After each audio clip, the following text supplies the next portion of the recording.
কে আপনার? কে আমি? তুমি এই জায়গায়? এই তুই কি শুরু করছিস? আমার জীবনটা শেষ করে দিতেছিস কেন তুই? তুমি রাস্তাঘাটে এগুলো কি করতেছো? মানুষে দেখবো তো। মানুষ যাতে দেখবো এর লেগে তো রাস্তাঘাটে করতেছি। ক তোর নতুন বউ কই ক? আমার কথা শোনো, কথা শোনো। আমি তোমার নগদ টাকা দিতেছি, টাকা মিলিয়ে তুমি তোমার খাওয়াতে বোনের বাসায় চলে যাও। তোর মিঠা কথায় আমি আর বুঝি না। আমার কথা শোনো, আমি একটা বিপদে পড়ছি, আমার দাম চলে যেতে পারে।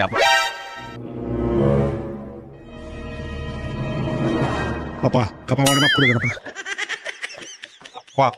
আপা মাফ করে দেন, ভুলে গেছে, বুঝতে পারিনি আপা। আপা মানে? আপা মানে আমি যা বলতেছি সেটা শোনা, কিছু লোক আছে আমার বিপদের মধ্যে ফেলাইছে। আপা ভুলে গেছে, আমি তো বললাম আমি অন্যায় করছি, আমি ভুলে গেছি। আপা কি সমস্যা? না ভাই সমস্যা কিছু না, মানে আমি হাঁটতেছিলাম, সে হাঁটতেছিল, ধাক্কা লাগছে আমার শরীরের সঙ্গে, পড়ে গেছে, কোমরে মনে হয় ব্যথা পাইছে, সেই জন্য মাপ চাইতেছিলাম, মাইন্ড করছে। ভাই চলেন, আচ্ছা মাফ করে দিচ্ছে ওরা। দেখে চলতে পারেন না?